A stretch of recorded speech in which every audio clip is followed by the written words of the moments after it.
ಬೆಂಗಳೂರು, ಮೈಸೂರು, ಶಿವಮೊಗ್ಗ, ಹುಬ್ಬಳ್ಳಿ ಸೇರಿದಂತೆ ಅನೇಕ ಜಿಲ್ಲೆಗಳಲ್ಲಿ ಮಳೆಯ ಅಬ್ಬರ.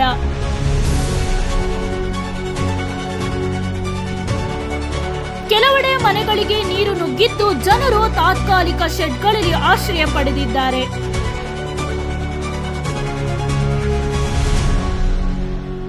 ಮಳೆ ಗಾಳಿಯಿಂದ ವಿದ್ಯುತ್ ಕಟ್, ಕೆಲ ಕಡೆ 5 ಗಂಟೆಗಳ ಕಾಲ ವಿದ್ಯುತ್ ಇಲ್ಲ.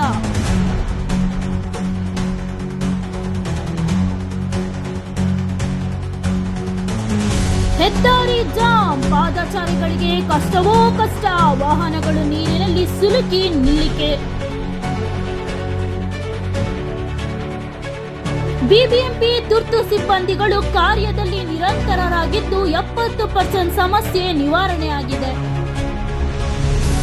ಇದೇ ತರ ಅಪ್ಡೇಟ್ ನ್ಯೂಸ್ಗಳಿಗೋಸ್ಕರ ನಮ್ಮ ಚಾನೆಲ್ನ ಫಾಲೋ ಮಾಡಿ, ಲೈಕ್ ಮಾಡಿ, ಕಮೆಂಟ್ ಮಾಡಿ ಹಾಗೂ ನಮ್ಮ ಯೂಟ್ಯೂಬ್ ಚಾನೆಲ್ನ ಸಬ್ಸ್ಕ್ರೈಬ್ ಮಾಡೋದನ್ನ ಮಾತ್ರ ಮರಿಬೇಡಿ ಹಾಗೂ ಫೇಸ್ಬುಕ್ ಅನ್ನು ಸಹ ಫಾಲೋ ಮಾಡಿ. ಧನ್ಯವಾದಗಳು.